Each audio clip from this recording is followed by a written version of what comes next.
Okey, Assalamualaikum guys. Jumpa saya lagi di channel saya, Pekin Ibrahim. Okey, pada yang belum subscribe, please guys, subscribe, share, like, komen untuk membina lagi guys. Dan pada yang dah subscribe saya ucapkan terima kasih banyak-banyak. Okey, video kali ni, video untuk hari ni guys. Banyak orang tanya saya, diorang nak beli Golf, nak beli Volkswagen Golf GTI MK5. Jadi diorang tanya saya, apa ciri-ciri yang kita nak tahu, nak tengok kat mana, kalau spek enjin tu nak jaga macam mana, mahal ke penjagaan dia.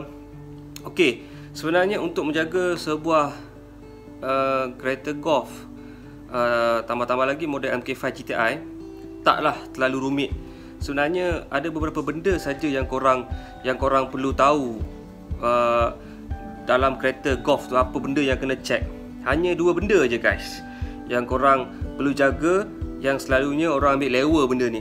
Okey, benda pertama adalah cam follower.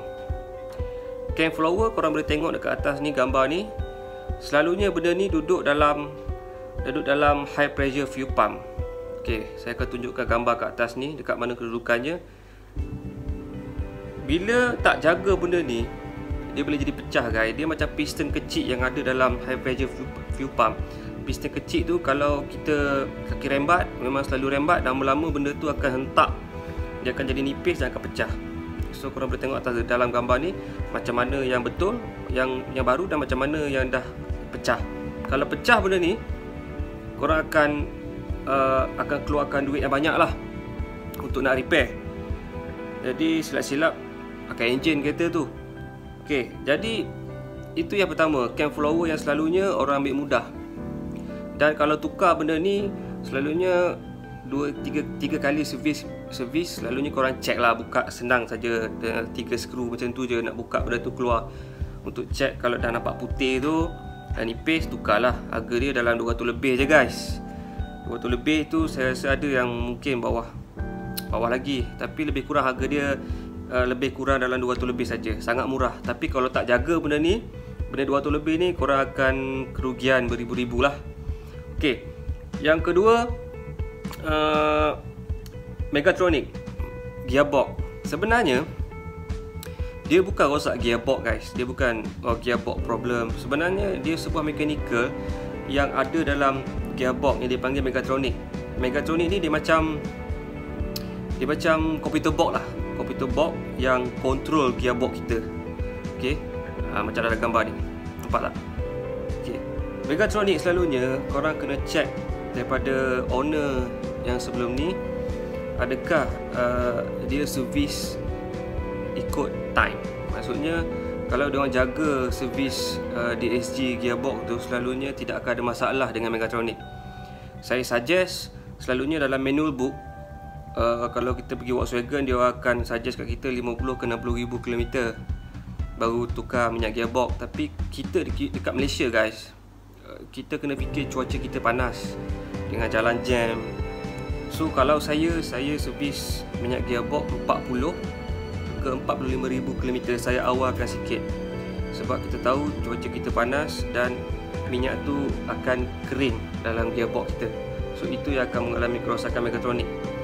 Okay, selalunya kalau rosak Mechatronic tu zaman sekarang, saya rasa dah banyak orang yang dah boleh servis balik. Maksudnya selalunya dia akan rosak dekat solenoid dia.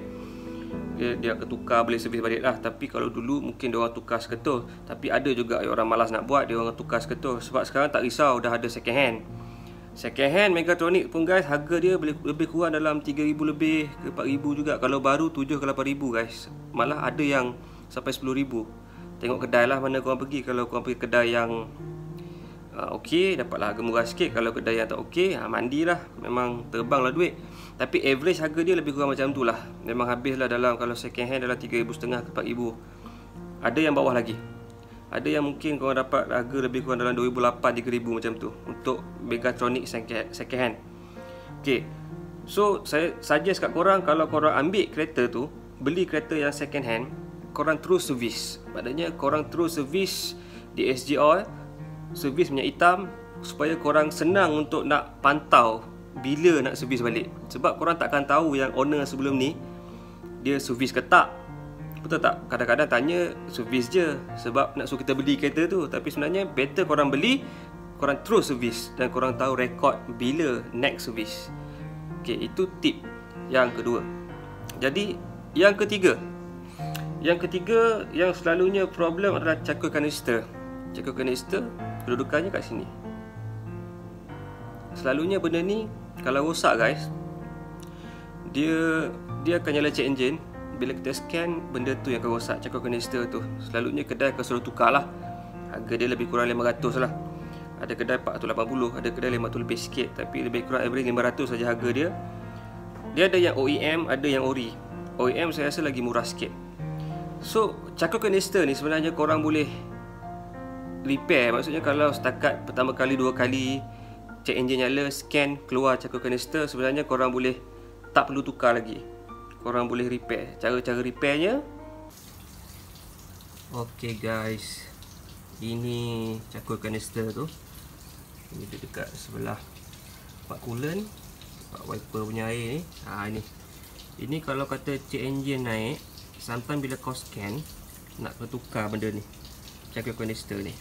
Tapi untuk kalau kata benda ni tak adalah lama sangat, kau boleh buat sendiri.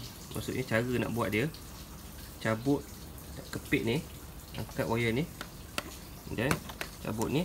Dan botol ni boleh angkat je.